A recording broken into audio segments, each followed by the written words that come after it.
I have to ask you further about a sentence that you just used. You said the brain being an alpha. Yeah.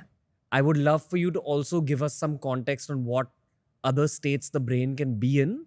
Well, there's alpha, beta, delta, and theta. So there's 4 brain waves. Well, alpha is the good one because it's the one where you can program the brain to change. So, for instance, if you had a fear of birds, when you go into an alpha, something quite magical happens in that not only can you program the brain to think birds are perfectly normal and to be so, for instance, I was working with a girl last week who has a terror of mice and rats. I said, look, you don't have to like them.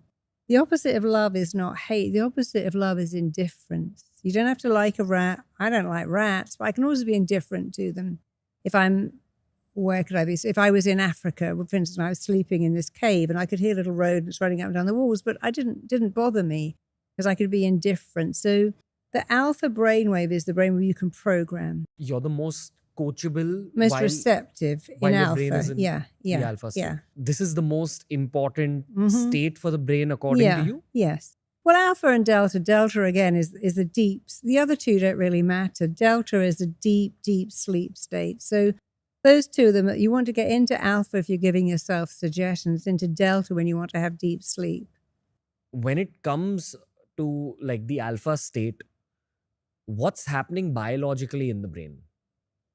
You're going into the subconscious state. So if you look at a baby, as a baby goes to sleep, they start to roll up their eyes. If you're actually stroking a cat or a dog, they often become very, very relaxed. So when the eyes roll up, when you go to sleep, if you come along and lift up someone's eyelid who's sleeping, it's all white because the eyes have rolled up.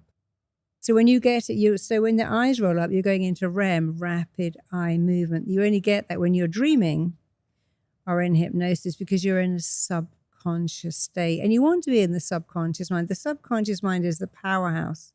The subconscious mind is always switched on.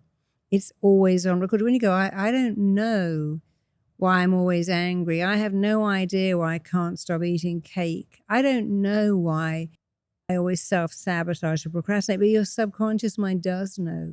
So when you get into that subconscious, there's the answers. It's like a storeroom of everything.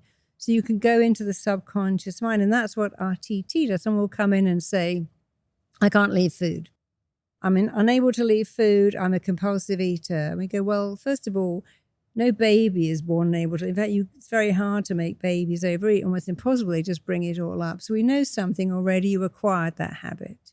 So now we can get the mind to go back to when, because the brain always goes backwards. You might say, oh, I love the smell of lavender, reminds me of my grandmother. I love the taste of apple pie, reminds me of being at school. And I love those Barry White songs, reminds me of my first boyfriend. So music, taste, we'll go back. The brain goes backwards to what something means. Wow. If I said, imagine you've got a little rag book. A is for apple, I go, B is for ball, C is for cat. The brain's already gone back to when I was 2 to look at that little ABC book because it remembers everything. And you'll often find if you hear a song, you'll put the ending on it. So we know the brain goes backwards to what something means. So if somebody comes in and says, I can't leave food, you go, well, let's go back. But we're going back into the subconscious, not the conscious. The conscious has no idea. People wouldn't say, I don't know why I drink, why I ruin everything, if they knew, but the subconscious knows. So when you go back into the subconscious, it will give you the answer to these questions.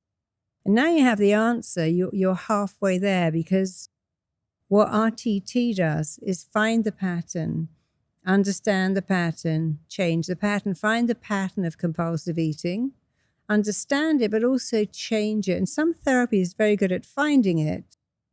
Another therapy is quite good at trying to change it. But when you do them together, find it, understand it, change it all in one session, the results are profound and powerful.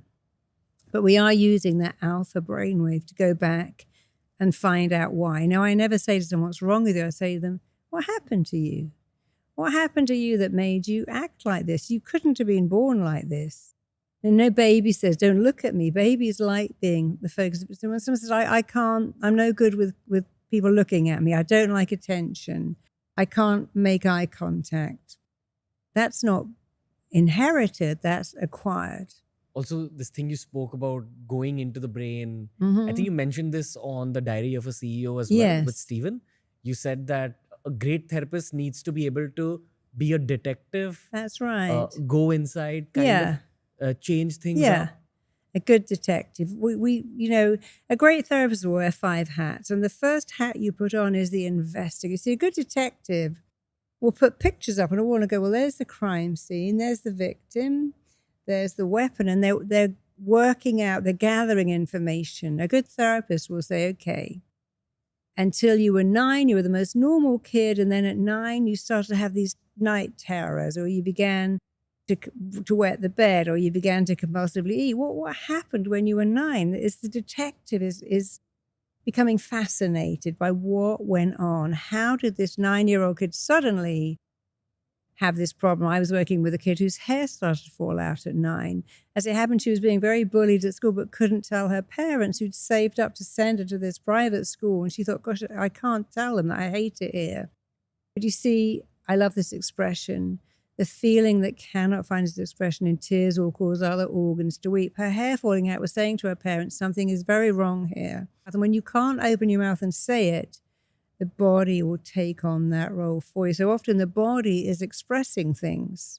Gotcha. And so many, many times, conjunctivitis, leaky gut, irritable bowel, skin conditions, so the body's saying, people say, I've got this angry rash. Oh, it's irritable.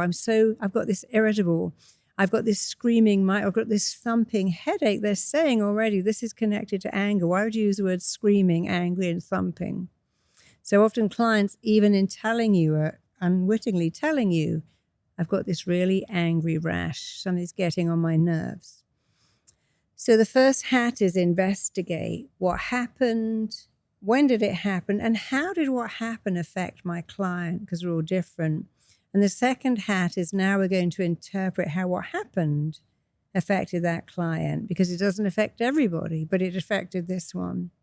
And now we're going to interrupt the belief system, massively interrupt. And then we're going to do the final, we're going to install a brand new belief. So I worked with someone who couldn't stop eating, was extremely overweight, very unhappy.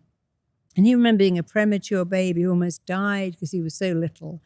Every time the mother fed him and he brought out the milk, she would cry hysterically and get really upset and go, he's going to die. But when he began to keep the milk in, she went, oh, he's such a good eater. Look, he's getting so fat and it's all lovely. So his mind had an interesting belief. If I don't eat, it upsets people. My mother gets frantic. When I eat, she's very happy. I'm a good boy. So I'm eating to get that feeling of happiness. And if I don't have food, I get the feeling of anxiety. So we've investigated and we've interpreted. We've now got to interrupt it. It's one thing to say, oh, look, we've got all of this stuff, but you now have got to change it. Now we have to interrupt that pattern. And the final thing is, after we've interrupted, is to give them a new message, to start to say, when you love leaving food, it thrills you to leave food. You actually are much more of a fruit person, an ice cream person. You don't really like all that junk. You like real, healthy, nourishing food. So when you do those things together, find the pattern, understand it, but change it. You mentioned something very interesting. You said that turn your eyes up. Yeah. It sends your brain into alpha. It puts you into an alpha. Yes, if you look up, if you do that now, look up, open your eyes, look up. You see how you're getting rapid eye movement. So you're going into alpha straight away.